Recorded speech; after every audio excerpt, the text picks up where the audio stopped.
As promised, joining me now on the Boardwalk Kind of Hotline. You can follow him on Twitter at FBallGamePlan for all of your college football, NFL, fantasy football analysis. He is the one and only Emory Hunt from The Athletic. Emory, how you doing today? I'm doing fine, Josh. I appreciate you having me on. I appreciate you jumping on, and you're one of the most perfect people to talk to today because you and I had a conversation on the air a few months ago when all the debate was going on about Wentz and Prescott and who's the better quarterback. And you were one of the few people who said, look, if I had to pick between the two, I would pick Prescott. And you, my friend, are looking like a prophet because right now Carson Wentz looks like a regressing quarterback and Dak Prescott looks like a step right below Russell Wilson after yesterday's game. Yeah, man. Sometimes a lot of people get so emotionally involved, wrapped up into what you say and miss the message. But the reason why I thought Dak Prescott was better than Carson Wentz was due to the fact that Prescott has proven to be consistent. And what we've seen so far with Carson Wentz, that he has proven to not be consistent. So you saw, like, during the game yesterday, toward the end, when they needed to go down and drive to get points to put them in position to go into overtime, Wentz was playing outstanding. Even finished it off by scrambling out and showing some grit and toughness and diving in for that touchdown to tie the game. Where was that Wentz all throughout the game? You go back to the Washington game. Started out on fire, even connecting on deep balls with accuracy and placement. The receiver didn't have to break stride. That was perfect. Then later on in that game, that went away. So you just want to see Wentz be consistent. The one thing that he has been consistent in is his inconsistency. But he also has been consistent in his touchdown-to-interception ratio, which I think is a good number. He doesn't turn the ball over at a high clip. Although he may take some sacks, he may do some 3-and-outs, but that's quarterback play regardless. But at least he's not a turnover machine. I don't believe he's a turnover machine.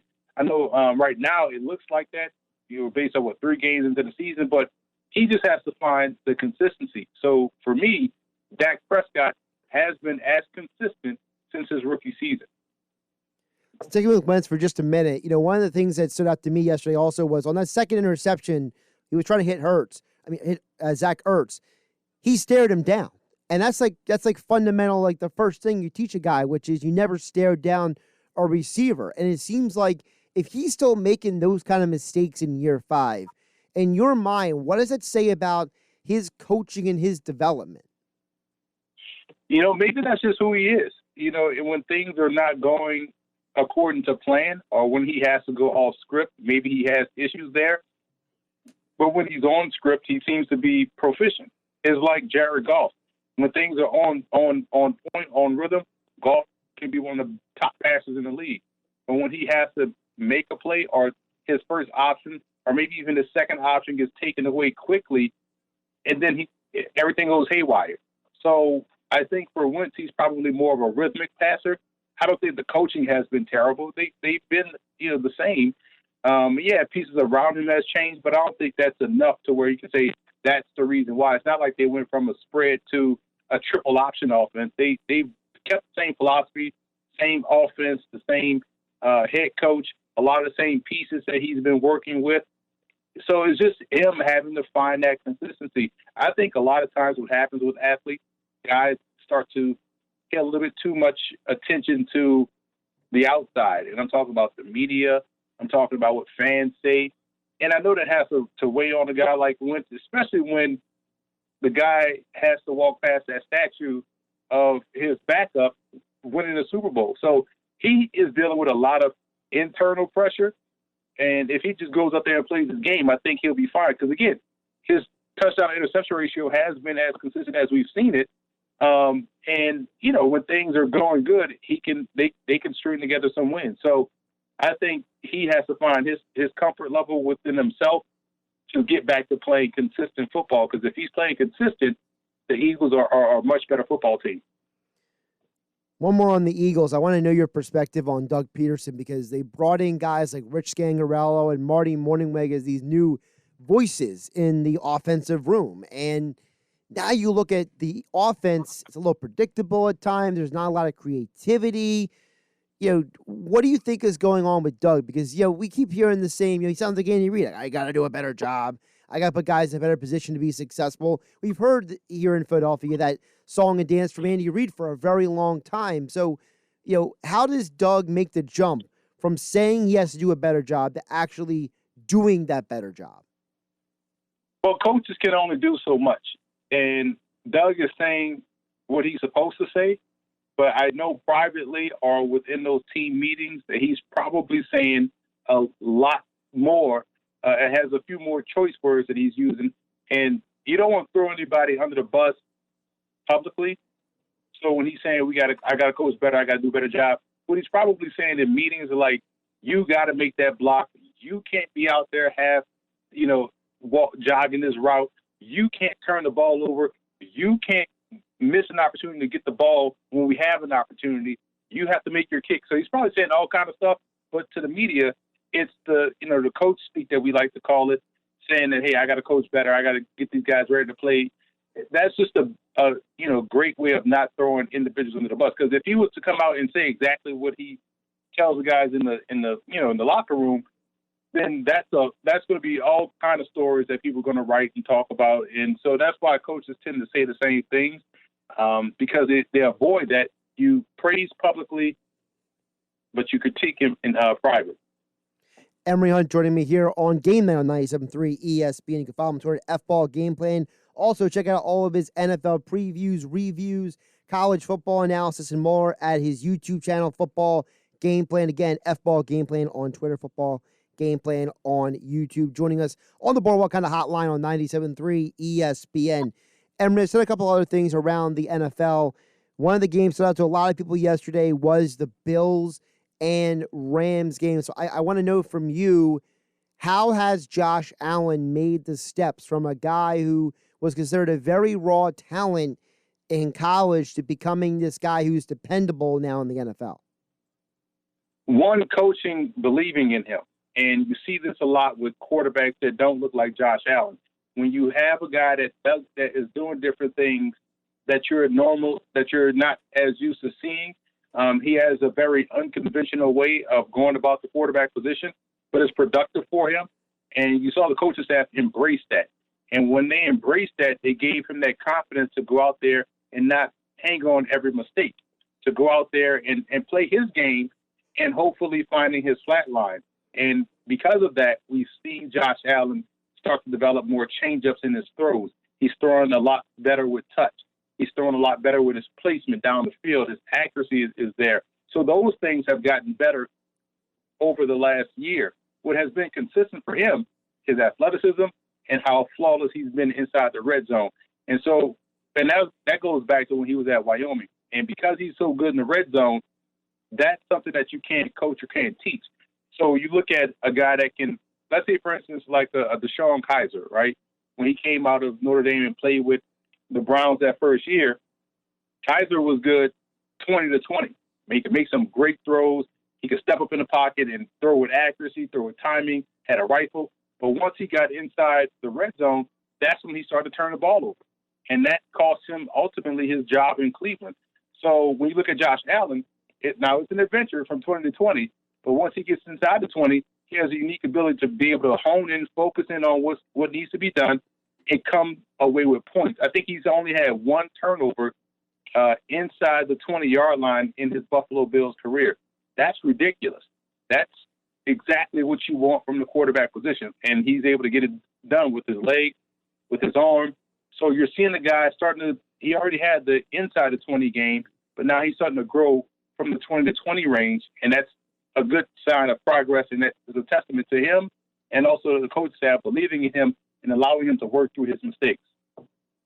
According to the early returns on the NFL ratings from yesterday, the most watched game nationally, over 16 million people were zoned in on that Cowboys-Seahawks game.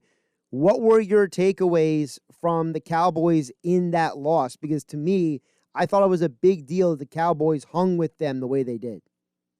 Yeah, I'm shocked that the best player on the Cowboys defense is a guy that hadn't played in 5 years. Seems the only one to be the only one to get home, and that's Aldon Smith. They have to get better defensively. They couldn't stop Russell Wilson yesterday. They couldn't stop the Atlanta Falcons. They couldn't stop who was the other opponent they played. It was a shootout when they played their other opponent. And the team slips me, but they haven't played well defensively, and that was the Rams in Week 1. So I think when you look at the Cowboys, offensively, they're able to do what they want to do. They can run the ball. They can throw at all levels of the field. Defensively, they have to get much better if they want to be a serious player in the NFC. Speaking of the NFC, you look around and you see the Rams. They came back. They almost beat the Bills yesterday. Seahawks look completely dominant. Kyler Murray had a rough game yesterday. 49ers are staying above water despite about 200 injuries. How do you rank the teams in the NFC right now, considering all this strange stuff going on? I mean, Drew Brees, he kind of looks like a shot fighter. Aaron Rodgers looks like an MVP candidate. How are you ranking these teams in the NFC right now? Yeah, it's tough, man, because everyone is dealing with something unique and dealing with something, that can cost them. But right now, I think the best team in the NFC is the Seattle Seahawks. They have the best quarterback in the NFC right now.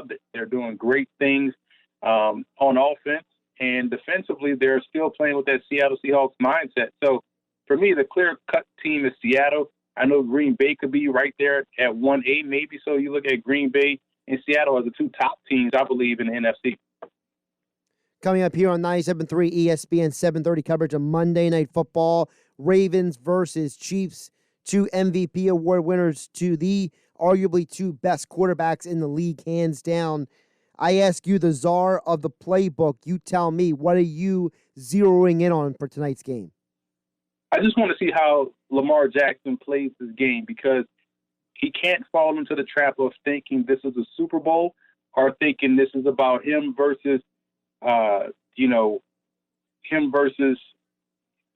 Mahomes, or it's really the team versus the team. And if he plays like this is a Week 3 game and not the Super Bowl or AFC Championship game, I think he'll be just fine. Emory, I want to hit on a little college football with you, because I was telling you before you came on today, I'm officially pounding the table for Eric King for Heisman. I know everyone salivates over Trevor Lawrence because he's the presumptive number 1 overall pick next year. But what Eric King has done, transferring to a new school, elevating Miami to where they are, Trevor Lawrence may be the best quarterback in the league, but I would argue that D'Eriq King might be the MVP of college football right now. Yeah, he's doing the things that you would want to see a guy that come in and do as a redshirt senior. And what I like about him is that he decided to come in and not go to the league and not stay at Houston. He wanted to come in and prove that he can lead a team to a championship, and also he can hone his skills. And I think right now, judging by what the Heisman is, having those wild plays, I think he could be up there. I think he's probably number 1. I don't see a problem with your assessment. You can make the case for Trevor Lawrence, but Trevor Lawrence to me is the Peyton Manning of this Heisman race, and D'Eriq King is the Charles Woodson, where Manning by far probably should have won the award, but Woodson just had those wild plays that stuck in your brain. So it's going to be up to Trevor Lawrence, in my opinion, to really start wowing some people. And again, he did it with those couple of throws in against the Citadel, but I think he's going to have to continue to have those Heisman-like moments. Otherwise, it's going to, the Heisman is all about highlight plays. And if you're able to have those highlight plays, then, you're going to have a great chance. But right now, Lawrence is just so good and steady that you don't see those highlight plays unless he has a run like he did against Ohio State, or a couple of more deep ball throws like he did against the Citadel. D'Eriq King is going to make those plays week in, week out. And Miami has the defense. They have the run game. And, with his passing, it'll be, I don't know if they play each other on the schedule in the ACC, but if they, and I can't remember if they're on the same side, but man, if they do, that's going to be a game that's going to be must-see TV. Yeah, and if that happens, that would be almost like a run it back of when we saw Lamar Jackson versus Deshaun Watson a few years ago when Clemson and Louisville played. That would be incredible to watch.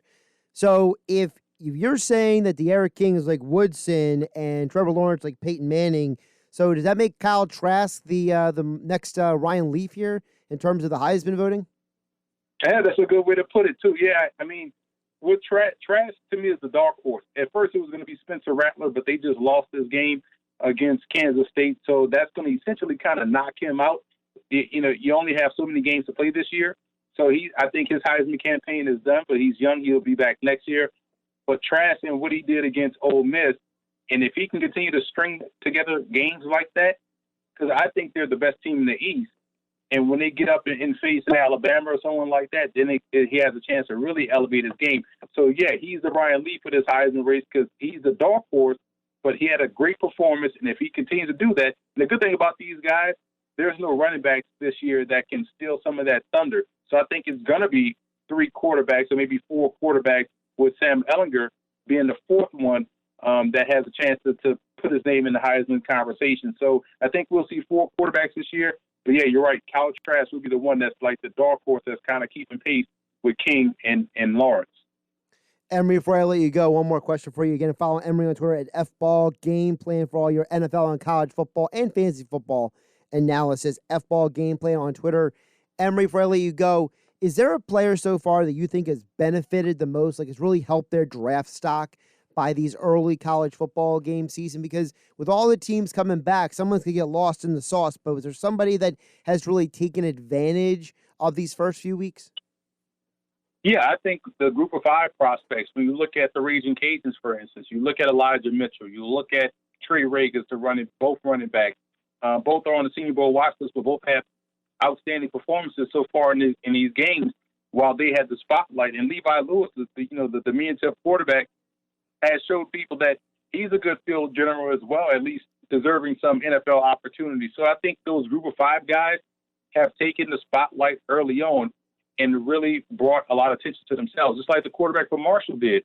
And he's not an NFL prospect just yet because he's a redshirt freshman. But, man, after his first game against Eastern Kentucky, everyone was tuned in to see what he can do against Appalachian State. And he went out there and balled out again and let those guys get an upset victory. So I think the group of 5 prospects have done a great job in seizing the spotlight and making the most of that opportunity. He's Emory Hunt. He is the czar of the playbook. Go check out his YouTube channel, Football Game Plan, on Twitter, FBall Game Plan. And as all guests, he appeared on Game Night via the Boardwalk Honda Hotline. Emory, always appreciate the time and the insights. Take care, my friend. Thank you so much, Josh.